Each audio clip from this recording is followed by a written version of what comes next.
Defence क्लस्टरमुळे Shirdi परिसरातील औद्योगिक विकासाला चालना. राधाकृष्ण विखे पाटील. अहिल्यानगर जिल्ह्यातील शिर्डी MIDCत होणाऱ्या डिफेन्स क्लस्टर प्रकल्पामुळे जिल्ह्याच्या लौकिकात भर पडणार असून शिर्डी परिसराच्या औद्योगिक विकासाला चालना मिळवून रोजगारात वाढ होणार आहे, असे प्रतिपादन राज्याचे जलसंपदा मंत्री तथा जिल्ह्याचे पालकमंत्री डॉक्टर राधाकृष्ण विखे पाटील यांनी केले.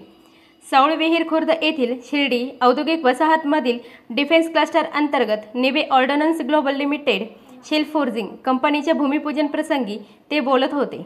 यावेळी आमदार आशुतोष काळे, माजी खासदार डॉक्टर सुजय विखे पाटील, निबे प्रायव्हेट लिमिटेडचे गणेश निबे, MIDCचे प्रादेशिक व्यवस्थापक गणेश राठोड आदी उपस्थित होते. नामदार श्री विखे पाटील म्हणाले की शिर्डी MIDCमधील डिफेन्स क्लस्टरमुळे नवीन औद्योगिक पर्व सुरू होत आहे.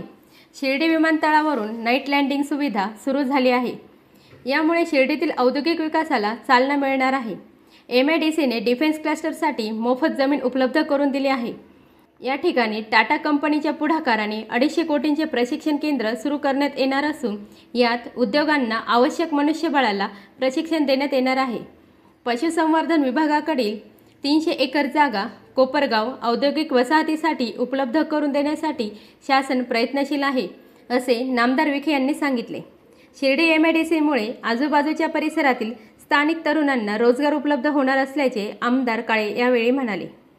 श्री निबे म्हणाले, डिफेन्स क्लस्टरच्या माध्यमातून 5 लाख बॉम्ब शेलची निर्मिती होणार असून या कंपनीच्या माध्यमातून 3000 रोजगार निर्माण होणार आहे.